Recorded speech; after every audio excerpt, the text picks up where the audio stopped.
जी, आज फिर हम चैप्टर 3 स्टार्ट करते हैं, जी। जिसमें हमारे पास जो है वो फर्स्ट टॉपिक होगा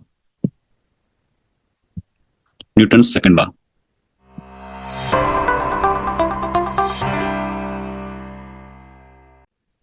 फिर जो अभी की है वो इक्विलिब्रियम और अबाउट टू मूव वाली की है ना। जी जी। ठीक है। अब Newton second law of motion and connected particles. Screen share हो रही है ना? जी सर। तो एक तो हमने जो कल किया ना इक्विलिब्रियम पर था पार्टिकल्स, ठीक है। आज हम इनको मूव करवा देंगे और उसमें Newton second law F minus resistive forces. ये कौन सी फोर्स है? ये ड्राइविंग फोर्स है, is equals to what? M A. ठीक, ये हमने लगाना है। ठीक। जी सर, जो जी जी। मूव करते हैं पार्टिकल्स उसकी मतलब रिजल्टिंग फोर्स हमेशा ऐसे ही निकालते हैं। हाँ जी हाँ जी, ड्राइविंग फोर्स देखे ना, मतलब नेट फोर्स कैसे निकलेगी? जी। मतलब कभी कभी वो भी तो निकालते हैं लाइक जो एक हॉरिजॉन्टल एनालिसिस करते हैं जिसमें एफएक्स निकालते हैं फाई निकालते हैं, उन दोनों में क्या डिफरेंस होता है कि कौन सी कब निकालनी होती है? नहीं, वो तो हमने पहले शुरू में किया था ना चैप्टर 1 जी में। आप एफएक्स निकालते हो, वाई निकालते हो, तो आपके पास आपने रिजल्टेंट फाइंड आउट करना। जी। हाँ, तो फिर वो रिजल्टेंट फाइंड आउट करने के लिए एफएक्स और वाई निकालते हैं, फिर उनका वो पाइथागोरस थ्योरम बन जाता है। ये एफएक्स होता जी है फिर हॉरिजॉन्टल। तो ये इन दोनों ये कौन सी सिचुएशन है, मतलब कौन सी सिचुएशन डिफर कैसे करती है जिसमें वो यूज करना है और ये यूज करना है? नहीं, वो आपसे कहता है कि फाइंड द रिजल्टेंट फोर्स, उसमें सारी फोर्सेस दी होती हैं। ठीक है, और अगर वो ना करे और मूव करे ऑब्जेक्ट फिर तो वो उस कहता है कि पर। अगर एक बॉडी इक्विलिब्रियम पर है तो फिर इसका मतलब है कि कोई फोर्स जो है वो एक अननोन दी होगी, या दो चीजें अननोन दी होंगी, हम साइमल्टेनियसली उनको सॉल्व कर देंगे। जी। ठीक है। और ये जो तीसरी मतलब सिचुएशन है, इसमें जो है ना उसने पार्टिकल मूव कब करता है? जब हमारे पास इक्विलिब्रियम ब्रेक होती है। और इक्विलिब्रियम ब्रेक कब होती है? जब आपकी ड्राइविंग फोर्स जो है वो रेजिस्टिव फोर्सेस को ओवरकम कर लेती है। जी। ठीक तो है ना, सर तो ये फिर वो हमेशा नेट फोर्स। जी। पैरेलल टू इंक्लाइंड प्लेन इनको लेते हैं, फॉरवर्ड माइनस बैकवर्ड को। Sorry sorry sorry. Forward minus backward ये जो लाइक ड्राइविंग फोर्स में से माइनस करते हैं जिसके फोर्सेस को हमेशा पैरेलल टू इंक्लाइंड प्लेन लेते हैं। हाँ हाँ, वो जिधर ठीक है। पार्टिकल ने मूव करना है, ठीक है ना। जी, वो ठीक है। मतलब सीधे उसमें सारी चीजें आ जाती हैं, उसमें जो वर्टिकल कंपोनेंट है वो भी आ जाता है। ठीक है ना। तो हम इसमें जो है ना वो ड्राइविंग फोर्स जो है वो उसको हम मानते हैं। जैसे आप बिजनेस करते हैं, आप उसमें कोई इन्वेस्टमेंट करते हैं, फिर आपके पास जो आउटकम आती है, फिर आप उसका रिजल्ट देखते हो कि जी आउटकम आपकी पॉजिटिव में आ रही है या नेगेटिव में आ रही है। ठीक है ना। तो वो नेट आपका जो है ना वो प्रॉफिट आपका होता है या लॉस होता है। तो ये बिल्कुल उसी तरह से होती है जब ड्राइविंग फोर्स किसी बॉडी पर लग रही है।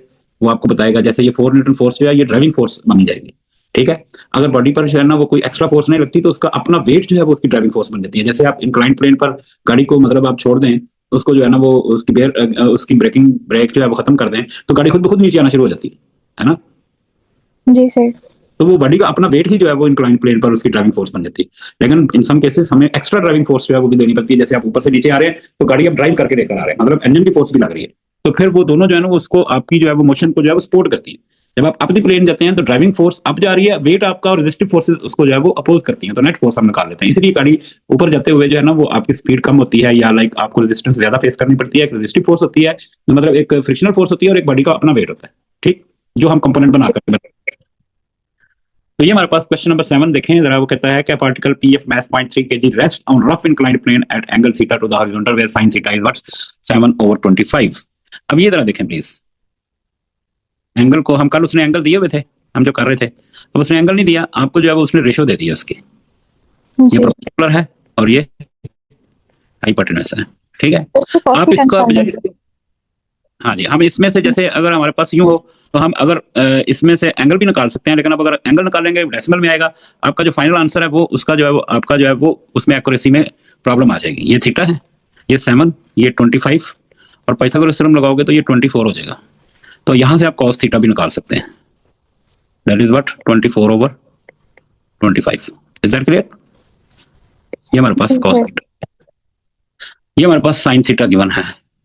हम इस थीटा की बजाय हम साइन थीटा और कॉस थीटा पूरा जो है वो यूज कर लेंगे। ठीक। फिर उसके बाद हम इसके कंपोनेंट्स बनाते हैं। ये वेट डाउनवर्ड एक्ट कर रहा है, ये हो जाएगा हमारे पास 0.3 g साइन थीटा। अब ये देखें वेट जो है वो डाउनवर्ड, मतलब इंक्लाइंड प्लेन में डाउनवर्ड्स जो है वो एक्ट करता है। ये वाला वेट मोशन को अपोज करेगा, और ये हो जाएगा हमारे पास 0.3 g। ये एंगल थीटा है क्योंकि ये थीटा है, कॉस थीटा। ठीक। सिमिलरली इसको भी हम रिजॉल्व करेंगे। ये हमारे पास इसका जो राइट एंगल है वो यहाँ पर बनेगा हमेशा, ये फर्स्ट वेक्टर होगा, और ये थीटा है, तो ये थीटा है, तो ये वाला एंगल भी जो है वो क्या आ जाएगा, ये थीटा हो जाएगा। लेकिन इसके एंगल के अपोजिट साइन होता है, ये हो जाएगा हमारे पास 4 साइन थीटा। अब ये न्यूटन्स में है तो इस पे mg नहीं लगाना आपने, ठीक है ना, और ये हो जाएगा 4 cos theta. Is that clear? बात समझ आ गई? जी सर। ये हमने इसको रिजॉल्व कर दिया। कहता है horizontal force of magnitude 4 newton acting in a vertical plane containing the line of greatest slope of p plane is applied to p point object p, और ये उसका जो है वो ये रिएक्शन है। Is that clear? कहता है the particle is on the point of sliding up the plane, ये अभी भी स्टिल जो है वो क्या है, उस पर है, रेस्ट पर है। कहता है show that the coefficient of friction between the particle and the plane is 3/4। तो हम जो है वो इसको जो है वो हम जब रिजॉल्व कर चुके हैं तो फिर up the plane, sliding up the plane, तो फ्रिक्शन की डायरेक्शन क्या होगी? Down the plane. प्लेन, ये ठीक हो गया। अब इसमें rightward forces is equals to what? Leftward forces. ये हमारे पास ये उसकी जो ये राइटवर्ड फोर्स है, ये लेफ्टवर्ड है, ये भी लेफ्टवर्ड है, ये राइटवर्ड है, ठीक हो गया। 4 cos theta is equals to what? Frictional force plus 0.3 g sin theta. Is it okay? और यहां से हम फ्रिक्शनल फोर्स निकाल लेते हैं, 4 cos theta minus 3 sin theta, लिख लें इसको ऐसे 3g को। अब हमारे पास cos थीटा की वैल्यू भी है 24/25 minus 3 into sin theta is what? 7/25. 25 is the LCM. 24 into 4 is what? 96 minus 21. करेंगे अब प्लीज, कितना आता है 96 minus 21/25? 96 में से 20 माइनस कर दोगे तो 76, 75/25। सर ये 3 है। 3 न्यूटन जो है ये फ्रिक्शनल फोर्स आ गई। Is it okay? अभी हमें म्यू चाहिए, तो उसके लिए हमें आर भी चाहिए। तो आर के लिए हम क्या करेंगे, ये हमने किया है rightwards is equals to what? Leftwards. अब हम क्या करेंगे, upwards is equals to what? Downwards. ठीक हो गया सानिया? अपवर्ड फोर्सेस कौन कौन सी है? सिर्फ आर अपवर्ड फोर्स है, ये अपवर्ड्स है, ये डाउनवर्ड्स है, और ये भी जो है वो डाउनवर्ड्स है। तो हम इसको लिख देते हैं R is equals to what? 4 sin theta plus 0.3 g cos theta. इसमें वैल्यू पुट कर देते हैं, 4 into 7/25 प्लस 3 into 24/25। Is it okay? 25 LCM आ जाएगा, ये हो जाएगा हमारे पास 28 plus 72 that is equals to what? 100/25 equals to what? 4। ये हमारे पास फ्रिक्शनल फोर्स आ गई, ये हमारे पास जो है वो रिएक्शन आ गया। तो therefore F R is equals to what? Mu R, और mu is equals to what? F R over R. F R is 3/4, तो therefore mu is equals to what? 3/4। आगे बात समझ आनी है? जी सर। ये हमारे पास म्यू आ जाएगा।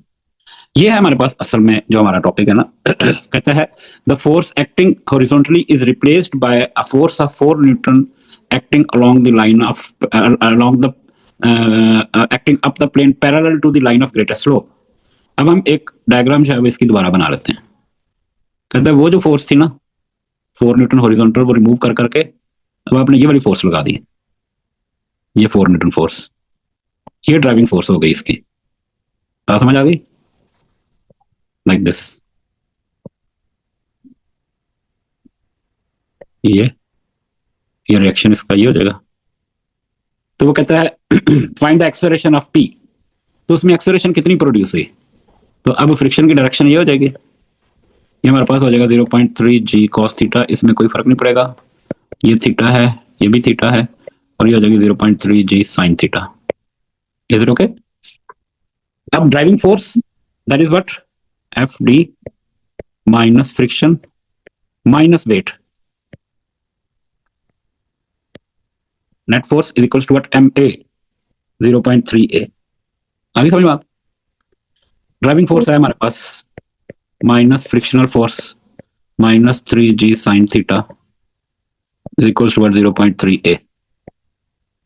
बात समझ आ गई? अब अपवर्ड फोर्स और फ्रिक्शनल फोर्स जो है वो किसके इक्वल होती है, म्यू आर के।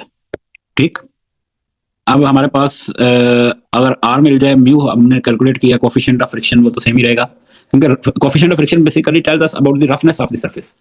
तो चूंकि सरफेस में सेम है, पार्टिकल उसका मास सेम है, तो इसलिए जो फ्रिक्शनल जो कोफिशिएंट ऑफ फ्रिक्शन है वो सेम रहेगा। कोफिशिएंट ऑफ फ्रिक्शन कब चेंज होएगा, अगर वो कहता है कि ऑब्जेक्ट 3.3 केजी, हमने इसको अब 0.4 केजी हो गया, तो फिर म्यू भी चेंज हो जाएगा। सानी समझ आई बात की? जी। तो चूंकि सरफेस वही है और ऑब्जेक्ट भी वही है, तो इसलिए म्यू वही रहेगा, फ्रिक्शनल फोर्स जो है वो फर्क हो जाएगा। अब रिएक्शन इसका हमारे पास जो है वो क्या आ जाएगा, R is equal to what, 0.3 g cos theta. Is that clear? हम आर इसको जो है वो फिर हम इसकी जो है वो म्यू आर निकाल लेते हैं, एफ आर। तो therefore F R is equal to what, mu is what 3/4 g, 0.3 g मतलब 3 इंटू कॉस थीटा कितना हमने निकाला था, 24/25। ठीक हो गया? तो ये 3 3 954/25। Is that clear? बात समझ आ गई? जी सर। तो ये हमारे पास फ्रिक्शनल फोर्स आ गई। अब इसको जो है वन में पुट कर देते हैं, पुट इन वन, आगे जगह है। तो 4 माइनस 54/25 माइनस, ये 0.3 जी नहीं है, ये 3 रहेगा,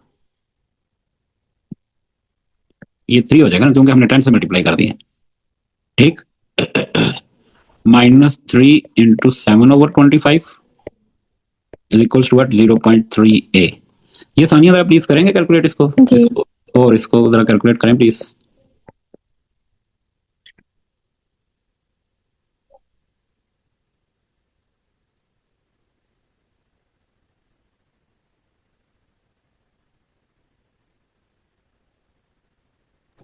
सर ये 3.33 आ रहा है। 3.33 मीटर्स पर सेकंड स्क्वायर, ये हमारे पास जो है इसकी एक्सेलरेशन आ जाएगी। आगे समझ बात? इसका थर्ड पार्ट भी है। ठीक है, कहते हैं starting with P at rest, the force of 4 Newton parallel to the line of parallel to the plane acts for 3 seconds and is then removed. ठीक है, कहता है ये वाली जो फोर्स है ना, जब वो पैरेलल टू द प्लेन, ये वाली फोर्स जो है, ये कहता है ये 3 सेकंड्स के लिए जब वो मूव करे, मतलब पार्टिकल आपका जो है वो यहां से इनिशियल वेलोसिटी उसकी क्या है, 0 है, टाइम जो है वो कितना है, 3 सेकंड्स है, और इस दौरान एक्सेलरेशन हमने कितनी कैलकुलेट की है, 3.33। ठीक है, इज देन रिमूव्ड। तो कहता है इतने टाइम के लिए उसने, आफ्टर दिस टाइम उसकी हम वेलोसिटी फाइंड आउट कर लेते हैं जब वो रिमूव की जाए। सानिया समझ आई बात की? सर ये इंस्टेंटेनियस रेस्ट क्या है, मतलब ये नहीं समझ आ रहा कि किधर आएगा। कहता है फिर आगे जाके, यहाँ पे तो रिमूव किया ना उसने फोर्स, फिर आगे थोड़ा डिस्टेंस जाकर के यहाँ पर फाइनल वेलोसिटी उसकी क्या हो जाएगी, 0। हम पहले जब वो कनेक्टेड है ये फोर्स के साथ, तो पहले हम ये वाला डिस्टेंस कैलकुलेट कर लेते हैं, फिर ये वाला डिस्टेंस कैलकुलेट कर लेंगे, दोनों डिस्टेंसेस को ऐड कर देंगे। ठीक है ना? जी। तो ये हम इसका जो है ना वो वेलोसिटी भी हमें चाहिए होगी, तो हम निकाल लेते हैं, v is equal to what, u plus 80। तो v हमें चाहिए, u 0 है, 3.33 इंटू व्हाट 3, तो फाइनल वेलोसिटी हो जाएगी 9.99। ठीक हो गया? या हम इसको अप्रोक्सीमेटली 10 मीटर्स पर सेकंड भी कह सकते हैं। ठीक है, आगे समझ बात? अब इतने डिस्टेंस के लिए उसने, इतने टाइम के लिए उसने डिस्टेंस कितना ट्रेवल किया, हम ये वाली इक्वेशन भी लगा सकते हैं, 2s is equal to what, v square minus 2 into what 3.33। अगर हम सानिया इसको फ्रैक्शन में लिखते हैं ना एक्सेलरेशन को, तो फिर 10 ही आती है यहाँ पर वैल्यू। जी। तो बेहतर होता है कि हम फ्रैक्शन में लिख देते हैं। तो इनटू डिस्टेंस चाहिए, और उसकी फाइनल वेलोसिटी यहाँ पर कितनी हुई है, यहाँ पर इस पॉइंट पर जाकर के 10 का स्क्वायर, और इनिशियल स्पीड क्या थी उसकी, तो यहाँ से जरा कैलकुलेट करें प्लीज, 100/2 इंटू 3.33। ये डिस्टेंस जरा बताइएगा ये कितना उसने किया ट्रेवल। सर ये 15 मीटर्स है। 15 मीटर्स। 15 मीटर्स। जी। ओके, 15 मीटर्स, ये उसने इतना डिस्टेंस ट्रेवल किया। ठीक हो गया। अब आगे क्या करता है, अगली बात भी तो हमने देखनी है कि अब ये यहाँ पर ब्रेक हो गई, इसकी रिमूव कर दी फोर्स, ड्राइविंग फोर्स। अब यहाँ पर उसकी इनिशियल वेलोसिटी जो है वो क्या है, ये जो v आई थी ना 10, अब ये u हो जाएगी। फाइनल वेलोसिटी क्या होगी इसकी, 0। जीरो होगी, सर इसकी एक्सेलरेशन क्या होगी फिर? चेंज हो जाएगी। ठीक है ना। अब फार्मूला वही लगाते हैं, driving force minus friction minus m ji sine theta is equal to what, M A. ठीक हो गया। अब ये ड्राइविंग फोर्स उसकी रिमूव हो गई, एफ आर होता है mu M G cos theta, ये हमने निकाली भी है, फ्रिक्शनल फोर्स तो वही रहेगी ना, ये 54/25 लिख लेना इसको, ऐसे कर लेते हैं, जी। माइनस 54/25 माइनस ये वेट का भी कंपोनेंट हमारे पास है 3 साइन थीटा इक्वल्स टू 0.3 ए। ठीक है सानिया, इसको जरा कैलकुलेट करें, -54। अब रिटार्डेशन प्रोड्यूस होगी ना, जरा प्लीज कैलकुलेट करिए।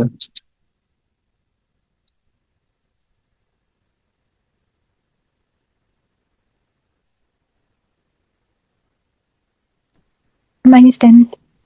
-10, ये हमारे पास उसकी एक्सप्रेशन आ जाएगी -10। ठीक है, -10 मीटर्स पर सेकंड स्क्वायर। ठीक है। अब ये जी हमारे पास डेटा इसका लिखते हैं, u इस इंटरवल के लिए जो हमारे पास है 10 हो जाएगी, v 0 हो जाएगी, a जो है वो -10 हो जाएगा, और डिस्टेंस आपको चाहिए कितना कैलकुलेट करना है ना, तो 2as v square minus u square 2 into A is what -10, S सबको कैलकुलेट करना है, v 0 हो गई है, -10 का square -20s equals to what -100, इससे कट जाएगा, और s equals to what 5 metres. आगे समझ बात, और जी टोटल सर। कितना हो जाएगा, 15 + 5 इज वट 20 मीटर्स। अब आप पूछें, अगर कोई आपके माइंड में कोई क्वेश्चन आ रहा है तो आप पूछ लें। ठीक फिर है इसके अंदर जो फ्रिक्शन है जी, वो चेंज क्यों नहीं हुई? फ्रिक्शन मैंने आपको बताया ना कि आपके पास जो फ्रिक्शनल फोर्स है वो तो वही रहेगी, ऑब्जेक्ट भी वही है, आपके पास जी। सरफेस भी वही है। ठीक है। अब हुआ क्या कि यहाँ के बाद पार्टिकल जो है इंडिपेंडेंटली मूव कर रहा है, ये अगेंस्ट द ग्रेविटी, तो इसमें रिटार्डेशन प्रोड्यूस होगी, वो हमने रिटार्डेशन उसकी कैलकुलेट कर ली है by using the same equation we have used. This is very very important, अगले टॉपिक्स में जो है ये बहुत ज्यादा इंपॉर्टेंटली ये चीज आने वाली है। ठीक है ना। अब यहाँ पर उसने ये वाली फोर्स जो है वो रिमूव कर दी, ड्राइविंग फोर्स, ये ड्राइविंग फोर्स उसने रिमूव कर दी, तो ये 0 हो गई, ये भी माइनस है, ये भी माइनस है, तो ये रिटार्डेशन माइनस आने का मतलब ये है कि ऑफ कोर्स यहाँ रिटार्डेशन ही प्रोड्यूस हुई। आगे समझ बात। जी सर। ओके, एक तो ये क्वेश्चन हो जाएगा हमारे पास।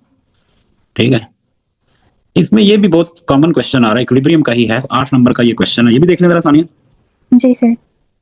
जिसमें वो कहता है फाइंड द ग्रेटेस्ट और लीस्ट पॉसिबल वैल्यू। ठीक, अब ये देखें उसने ना इसको टेढ़ा कर दिया है, प्लेन जो है वो ऐसे हो गई है। ठीक है, तो ये हमारे पास फर्स्ट फैक्टर हो जाएगा, और ये इसका जो है वो ये सेकंड हो जाएगा, तो ये हो जाएगा 7 sin 60, और ये क्या हो जाएगा हमारे पास 7 cos 60। Is that clear? जी। वेट,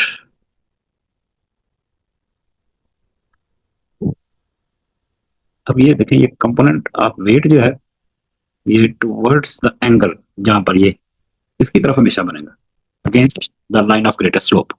ये 20 है, तो ये वाला एंगल भी कितना हो जाएगा, ये 20 हो जाएगा। आगे समझ बात। जी। तो मैथ इसका 2.5 है, तो हम इसको लिख लेते हैं 2.5 g cos 20, और ये हमारे पास हो जाएगा 2.5 g sin 20। Is that clear? तो ग्रेटेस्ट टी ग्रेटेस्ट कब होगा, जब body is about to move up the plane.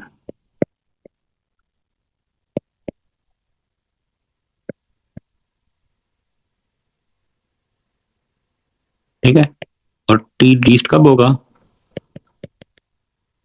When the body is about to move down the plane. ठीक होगी बात। जी सर। इक्वेशंस को हम जो है ना वो डिस्कस कर लेंगे। तो फर्स्ट ऑफ ऑल हम ग्रेटेस्ट के लिए हम इसको अज्यूम कर रहे हैं, body is about to move up the plane, तो फ्रिक्शन की डायरेक्शन जो है वो कहाँ हो जाएगी, ये हो जाएगी, ये। Is that clear? अब जी इसको ड्राइविंग फोर्स कौन सी उसको लेके जा रही है, ये वाला इसका जो कंपोनेंट है ना, ये वाला 7 cos 60, ये इसको अपवर्ड्स लेके जा रहा है, लेके जाएगा यार। ये भी डाउनवर्ड फोर्स है और ये फ्रिक्शन भी डाउनवर्ड फोर्स है, तो मतलब ये हो जाएगा इक्विलिब्रियम पर है ना। 7 cos 60 is equals to 2.5 g को 25 sin 20 लिख लो, प्लस फ्रिक्शन।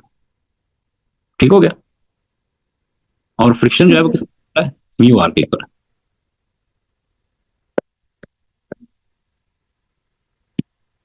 इस जगह पे अब हम म्यू आर लगा देते हैं, म्यू आर। ठीक है, कॉफिशिएंट ऑफ फ्रिक्शन दिया हुआ उसने आपको 0.3। ठीक है, अब अगर हमें आर मिल जाए, बाकी सारी वैल्यूज हमारे, बल्कि हमें आर भी नहीं है हमारे पास और टी भी नहीं, तो आर हम पहले एक और इक्वेशन बना लेते हैं, इसको 1 कह लेते हैं। Is it okay? दूसरी इक्वेशन क्या बनेगी, upward force is equals to what, downward force. ये हमारे पास डाउनवर्ड फोर्स है और ये अपवर्ड फोर्स है, तो ये कितनी हो जाएगी, T sine 60 is equals to what, ये रिएक्शन भी है इसका, ये आर जो है plus R, R plus T sine 60 is equals to what, 25 cos 60 लिख दें इसको। You got it? जी सर। और फिर r will be equals to what, 25 cos 60 minus t sin 60। ये इक्वेशन 2 हो गई। Is it okay? ये r की वैल्यू जो है वो यहाँ पे हम प्लग इन कर देते हैं। ठीक, तो ये हो जाएगा हमारे पास t cos 60 is equals to what, 25 sin 20 plus mu is what, 0.3 into 25 cos 60 minus t sin 60। ये क्लोज हो जाएगा। Is that clear? t cos 60 equals to 25 sin 20 plus 25 को 0.3 से मल्टीप्लाई करोगे तो ये हमारे पास आ जाएगा 7.5 cos 60 माइनस 0.3 t sin 60, ये आ जाएगा। अब t वाली टर्म एक साइड पे करके t कॉमन ले लें, cos 60 plus 0.3 sin 60 is equals to what, 25 sin 20 plus 7.5 cos 60। Is that clear? जी sir. 25 sin 20 plus 7.5 cos 60 divided by what, cos 60 plus 0.3 sin 60। यहां से t की वैल्यू निकाल दें प्लीज। सर ये 16.2 है। 16.2 न्यूटन जो है ये हमारे पास ग्रेटेस्ट वैल्यू आ जाएगी। ठीक हो गया? अब उसने कहा लीस्ट वैल्यू भी चाहिए, तो लीस्ट वैल्यू के लिए फिर क्या होगा, हम इसकी जो डायरेक्शन है वो ये, फ्रिक्शन की डायरेक्शन जो है वो ये कर देंगे। ये आगे समझ बात? जी। मतलब क्या होगा, अब अपवर्ड फोर्स क्या होगी, T 7 cos 60 plus F R is equal to what, 25 sin 20। ऐसे ही, और आर तो प्रोबेबली वही रहेगा ना, आर में तो कोई चेंज नहीं आएगा, है ना? जी। आर वही रहेगा। आर जो है ये वाली वैल्यू हम जो है वो आर वाली वैल्यू जो है ना ये वाली हम उठा लेते हैं।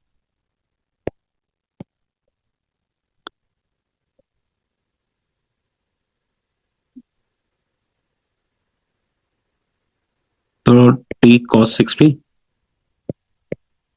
Plus 0.3 into 25 cos 60 minus T sin 60 is equals to what, 25 sin 20, है ना?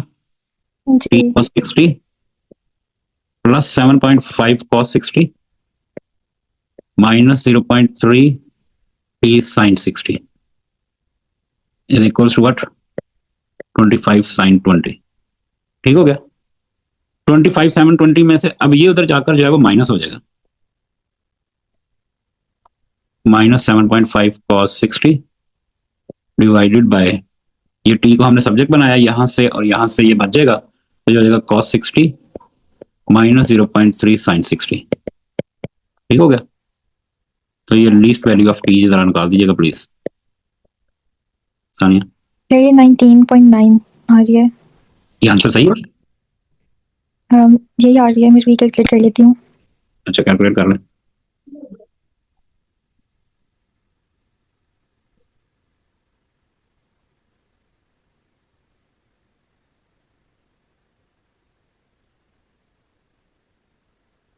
सर यही आ रही है। यही आ रही है? जी चलो ठीक है, आ रही है तो ठीक है। ठीक है, बात समझ आ गई?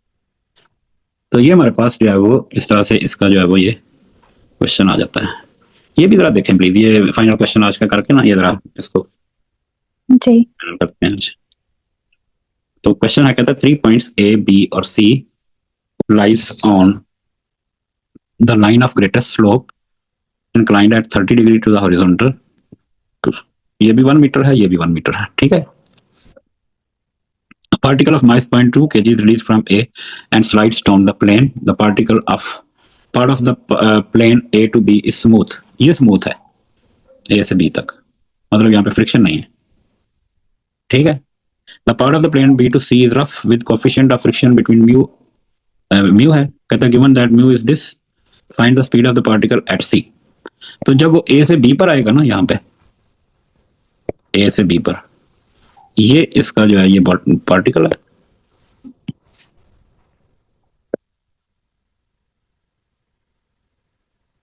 ठीक, तो इसके कंपोनेंट्स हम बना देते हैं ना सानिया। अभी देखिए अंडर ग्रेविटी आ रहा है नीचे, इसके ऊपर कोई फोर्स नहीं लग रही है एक्स्ट्रा। अंडर ग्रेविटी का मतलब क्या है कि अपने बॉडी वेट से ही ये नीचे आ रहा है, तो यही उसकी ड्राइविंग फोर्स हो जाएगी। तो ये 0.2 जी साइन 30, ये भी 30 होगा।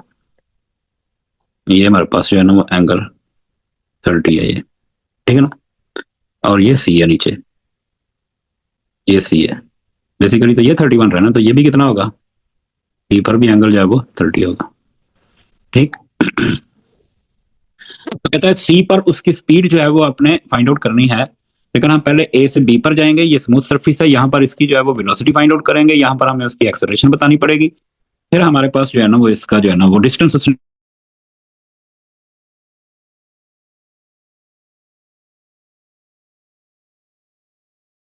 फोर्स है, रेजिस्टिव फोर्स इसमें कोई नहीं है, is equals to what, M a. F is equals to what, M a. Driving force minus resistive force is equals to m a होता है ना। तब ड्राइविंग फोर्स उसकी जो है उसका अपना बॉडी का part of the weight, m ji sine theta. तो ये हो जाएगा 0.2 into 10 into sine 30 is equals to what, M a 0. बल्कि यहां से हम एम को एम से काट देते हैं। ठीक है ना सानिया। तो ये सिर्फ रह जाएगा 10 साइन 30 होता है 1/2 इज इक्वल्स टू ए। तो ए कितना आ जाएगा हमारे पास, 5 मीटर्स पर सेकंड। Is that clear? बात समझ आ गई?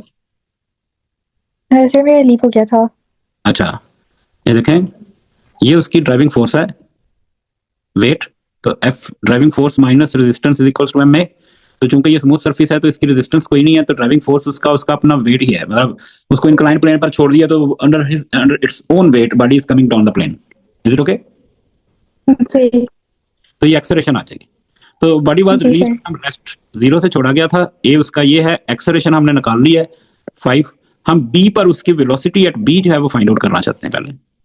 तो ये हो जाएगी हमारे पास 2s is equals to v square minus u square. तो u was 0, 2 into a is 5 और s वाज 1 v स्क्वायर और v is equals to what, √10। ये v एट b आ जाएगी उसकी वेलोसिटी। ठीक है, मतलब इस इंटरवल के लिए अब ये b से उसने c पर आना है। Is it okay? बात समझ आ गई? लेकिन अब यहाँ पर रफ जी हमारे पास है √3/2 उसका कोएफिशिएंट ऑफ फ्रिक्शन दिया हुआ उसमें। अब ये b से c के लिए ये उसकी u बन जाएगी √10। ठीक है ना। हम जो है वो फाइंड आउट क्या करना चाहते हैं, v एट c ये फाइंड आउट करना चाहते हैं। u इसकी कितनी हो जाएगी, √10। s इसका भी दिया हुआ उसने 1, लेकिन इसके लिए एक्सेलरेशन अब निकालनी पड़ेगी। ठीक है ना। दोबारा से इसको देखते हैं, ये हमारे पास बॉडी अब b पर आ गया, इसका ये वेट का कंपोनेंट उसी तरह से ये डाउनवर्ड एक्ट करेगा, कितना हो जाएगा ये एम जी sine theta minus friction mu R, R किसके इक्वल होगा सानिया? सर ये वेट के mg cos थीटा वाले के इक्वल हाँ होगा। जी, mu M G cos theta is equal to what M A, M सब में कॉमन है ये काट देते हैं, ठीक है ना। 10 into sign theta is 1/2 minus mu है √3/2 और कॉस 30 कितना होता है बोला √3/2 इंटू 10 जी का इज इक्वल टू व्हाट ए, तो ये हो जाएगा 5 माइनस 3/4 इंटू 10, ये करेंगे ना प्लीज, 2 2 2 5 तो ये हो जाएगा 5 2 10 minus 15 is what minus 5/2 is equal to A, है ना। ये हमारे पास जो है वो एक्सेलरेशन आ जाएगी इसकी, क्योंकि अब वो अंडर ग्रेविटी ही आ रहा है, क्योंकि अब पहले स्मूथ सरफेस थी, अब उसकी जो है वो सरफेस रफ हो गई है, तो अब उसमें रिटार्डेशन, लिटिल रिटार्डेशन आ गया। तो अब हमारे पास जो है वो हम निकाल लेते हैं 2s is equal to what v square minus what u square, 2 into a is what minus 5/2 और s जो है वो 1 है, v हमारे पास जो है वो फाइंड आउट करना चाहते हैं, माइनस u हमारे पास जो है वो √10 है, तो ये इससे कट गया, तो acceleration mu cos 30 is what √3/2 3/4 mu M mu G, हाँ ये सही है। जरा एक्सेलरेशन जरा आसानी है देख लें, जब इसको 5 में से माइनस करेंगे तो ये पॉजिटिव नहीं आएगी, जब इसको 5 में से माइनस कर रहे हैं। 5 में से 15 ओवर अच्छा 2 ठीक है। वेलोसिटी उसकी जो b पर आई है वो ठीक होनी चाहिए, एक्सेलरेशन जो आई है ये हमारे पास हो जाएगा, एक्सेलरेशन को जरा चेक कर रहे हैं ये, ओहो ओहो ओहो ओहो, हाँ ठीक है, 10 sign theta is what this, और कॉस थीटा क्या होगा, कॉस 30 क्या होगा, इसका जरा प्लीज जरा, एक्सेलरेशन भी सही है। अब दोबारा जरा देखें इसको सानिया, जी एक्सेलरेशन उसकी वेलोसिटी जो है वो क्या होगी, ये सही है, ये चेक तो किया ही नहीं हमने, माइनस में आ रही है और यू स्क्वायर है ये, सॉरी ये यू स्क्वायर है, तो ये से कट जाएगा, जी -5 और ये 10 हो जाएगा is equals to what v square, और v is equals to what √5, ये हमारे पास उसकी जो है वेलोसिटी एट सी आ जाएगी। जी अगर आप डेसिमल में लिखना चाहें तो ठीक है, लिख रहे हैं ज्यादा सही है, आगे समझ बात। जी सर। अच्छा जी, आगे वो क्या कहता है, अब देखें ना ये कितना बड़ा क्वेश्चन है, ये 8 नंबर का ये पार्ट है और 4 नंबर का ये अगला पार्ट है, और ये मुश्किल नहीं है, ये आपको सिर्फ अंडरस्टैंड करना पड़ेगा कि कहां पर सरफेस जो है वो स्मूथ है, कहां पर रफ है, रफ है तो अपोजिंग होगी, और जब अपोजिंग होगी तो फिर उसकी जो ड्राइविंग फोर्स में से उसकी जो है वो अपोजिंग फोर्स करेंगे, ठीक है ना, माइनस करेंगे तो नेट फोर्स आगे क्या कहता है, given instead that the particle comes to rest at C find the exact value of mu, तो कहते हैं कि वो सी पर जो है ना वो रेस्ट पर आ जाता है, ठीक है ना, वी ऑफ सी जो है वो 0 हो गई, ये u जो है वो हमारे पास कितनी है √10, अब हमें इसको जो है ना वो दोबारा से बनाना पड़ेगा, है ना, जी ये हमारे पास ये है सर, ये a to b से m ji sine theta minus mu M G cos theta is equals to what M a, है ना। तो डिस्टेंस हमारे पास 1 है, तो यहां से एक्सेलरेशन ना निकाल रहे हैं हम पहले, 2as is equals to what v square minus 2 into a is you know a हमको फाइंड आउट करना है, s 1 है और v 0 है, माइनस √10, ठीक हो गया, 2a is equals to what -10 और a is equals to what -5 metres पर सेकंड स्क्वायर, आगे समझ बात। जी अब ये एक्सेलरेशन आ गई, m सब में कॉमन है काट दें, 10 इंटू 1/2 म्यू चाहिए, 10 into √3/2 is equals to what a हमने निकाला है -5, तो ये हमारे पास जो है वो 5 हो जाएगा। 5 + 5 is 10 is equals to what? 10 √3/2 mu.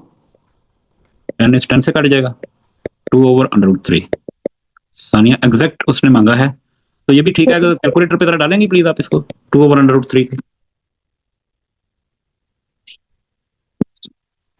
फिर ये 2√3/3 आ रहा है। 2√3/3। Is that clear? जी बात समझ आ गई? जी सर। तो ये आपका जो है ना, ये कनेक्टेड पार्टिकल्स का सॉरी न्यूटन्स लॉ का कॉन्सेप्ट है। जी अपने क्वेश्चंस इसके करें सारे, हम सारे तो नहीं कर सकते ऑब्वियसली, लेकिन हमने जो बेस्ट क्वेश्चंस है ना वो हमने चलो कुछ तो नहीं किए, खुद ब खुद ही आ गए और हमने इसको जो है ना वो सॉल्व जी कर। तो आई होप कि आपको इसको समझ आ गई है। फिर भी आपको कोई प्रॉब्लम हो तो फिर आप डिस्कस कर लीजिएगा, ठीक है? जी तो आप जो है ना चैप्टर 1 और चैप्टर 2 इसके पास पेपर के क्वेश्चंस दोनों के करें, मतलब फोर्सेस का और आपके पास जो है ना वो काइनेमेटिक्स का, ठीक है? जी सर। तो कल फिर करनी है क्लास या नेक्स्ट वीक? सर कल कर लेते हैं क्लास। नेक्स्ट वीक ही करते हैं सानिया, इसके आप चैप्टर्स करें, ठीक है ना? सर क्योंकि थोड़े से क्वेश्चंस किए हुए थे, ट्रांसफॉर्मेशन के भी थे हाँ और वो आप भी थे फोर्सेस के, तो इसलिए इससे मैकेनिक्स का आगे नहीं करेंगे, ठीक है? और जी प्रॉब्लम्स आप पूछ लीजिएगा जो भी होंगे, वो हम इंशाल्लाह उसको बैठ के कर लेंगे, ठीक है? आप कर लोगे कि नेक्स्ट वीक? नेक्स्ट वीक किसी दिन कर लेंगे, मैं फ्री होता हूँ, आपकी ही क्लास होती है बस मेरे साथ, ठीक है ना? मैं आपको बता दूंगा सानिया, ठीक है? मंडे वेडनेसडे में कर लेंगे किसी दिन। सॉरी मैं कह रही हूँ मंडे से वेडनेसडे में किसी दिन रख लेंगे। चलें देख लेते हैं, अगर कल टाइम हुआ तो कल हम कर लेंगे, नहीं तो फिर हम जो है ना वो नेक्स्ट टाइम नेक्स्ट वीक में किसी दिन कर लेंगे। एक्चुअली काम बिजी हो गए बड़े ज्यादा ना, तो वो फिर आज भी मैं अब तो मैं सैटरडे संडे पढ़ाना शुरू कर दिया सब बच्चों को तकरीबन ना, तो आज भी जी बिजी रहूंगा, ऊपर से शादियां चढ़ी हुई हैं और फिर सारा मामला जो है ना वो मसरूफियत है। बहर एनीवेज हमारे अच्छे सेशन जा रहे हैं सानिया, इंशाल्लाह जी सर। तो आपको बेहतरीन आ जाएगी मैकेनिक्स भी और P1 भी, ठीक है ना? ग्रेड ए आपने बस फजूल मेथोडोलॉजी में, ठीक है ना? आसान तरीन जी मैं आपको बता रहा हूँ, ठीक है ना? आप ये मत ख्याल करें कि मुश्किल, एक ही पैटर्न पे सारी मैकेनिक्स मैंने करवा देनी है, ठीक है ना? सर जो टॉपिकल्स करते हैं वो जरूरी होता है कि आपको 2 दफा टॉपिकल्स, मतलब आप दूसरी दफा भी उनको रिपीटेडली करो?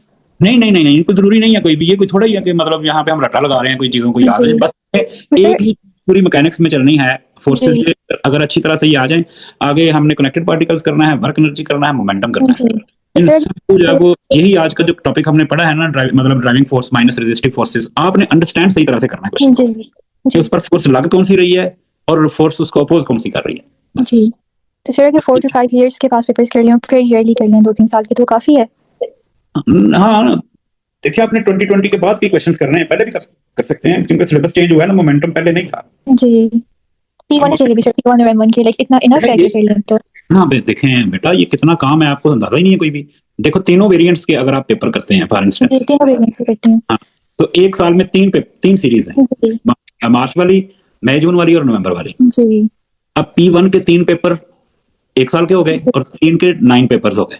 जी 5 सालों के पेपर गिने ना कितने बनते हैं? सर 45 मतलब पेपर। मैं इतने कर लेती हूँ कि पर चैप्टर 30 to 40 क्वेश्चंस मेरे होते हैं। बड़े ठीक काफी, है सर। ठीक है ना? फिर मैं आपको दूंगा paper unsolved paper, unseen paper में, जी ठीक है ना? उससे फिर आपका अंदाजा होगा कि आपकी जो है ना वो प्रिपरेशन जो है वो कैसी है, जी ठीक?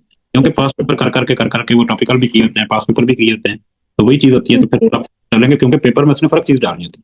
जी सर। ओके फिर, थैंक यू वेरी मच। अल्लाह हाफिज़।